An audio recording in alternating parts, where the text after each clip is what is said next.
Lorsqu'on décide de faire de l'investissement, cela peut être soit dans l'optique de juste faire fructifier son capital, soit dans le but d'atteindre un montant précis qui permettrait d'accomplir un objectif en particulier. Il peut s'agir de financer un projet professionnel, ou de réaliser un achat spécifique comme un bien immobilier, ou cet objectif peut aussi être de concrétiser un changement de mode de vie, par exemple en arrêtant le salariat et ne plus avoir besoin de travailler.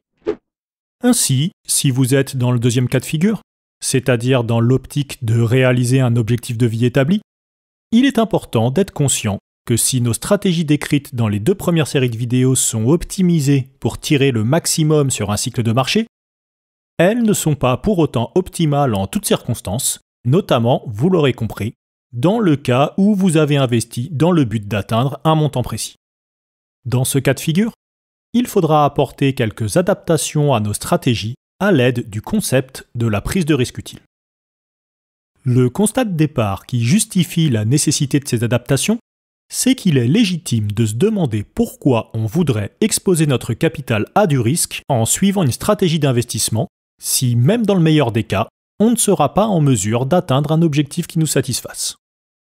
Et de la même manière, on pourrait s'interroger sur la pertinence de continuer à suivre une stratégie d'investissement alors qu'on a déjà atteint le montant qu'on s'était fixé. Et en effet, dans les 2 cas de figure, on serait dans une situation de prise de risque inutile. Alors, pour nous aider à comprendre comment nous adapter à ces situations, on va s'appuyer sur une notion théorique d'économie permettant de modéliser ce phénomène. Il s'agit de la fonction d'utilité. La fonction d'utilité mesure le degré de satisfaction associé au montant de notre capital et elle est propre à chaque individu. Son but est de nous empêcher de prendre des risques inutiles. Alors, si on la représente sur un graphique, on s'attend intuitivement à obtenir une courbe qui augmente en fonction de notre capital, comme ceci, ce qu'on pourrait traduire par plus on a d'argent et plus on est content. Seulement, chez la plupart des gens, la courbe ne va pas suivre une croissance linéaire, mais va plutôt commencer à s'aplatir à partir d'un certain seuil, comme cela. En effet, on peut facilement concevoir que gagner 1 million d'euros apporte bien plus de satisfaction à un individu qui a un capital de 100 000 euros que à quelqu'un qui possède déjà plusieurs milliards. En tout cas, s'il s'agit d'individus sains d'esprit. Et donc, c'est pourquoi cette forme de courbe est très largement majoritaire au sein de la population. Les différences entre individus vont plutôt se manifester au niveau du seuil à partir duquel la courbe va commencer à s'aplanir, puisqu'il sera associé aux objectifs de vie propres à chaque individu. On regarde un rapide exemple pour illustrer le concept, en imaginant que nous ayons comme objectif de porter notre capital à 100 000 euros, pour par exemple aller vivre 1 an ou 2 au Japon parce qu'on adore ce pays. Donc la satisfaction apportée par les euros gagnés de 0 à 100 000 est importante, puisqu'il nous rapproche d'autant plus de notre rêve.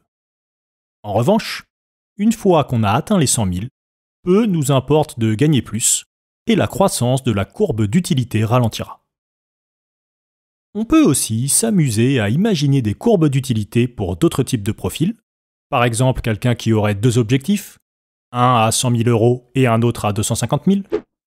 On peut aussi faire l'exercice pour des personnes particulièrement avares. Si on tombe dans la caricature et qu'on prend Oncle Picsou, sa courbe ne s'aplatit jamais car son objectif est d'avoir toujours plus d'argent. En conclusion, ce qu'il faut retenir de ce concept de fonction d'utilité, c'est que plus on est loin de notre objectif chiffré, et plus on peut se permettre de prendre des risques puisqu'on n'a pas grand-chose à perdre.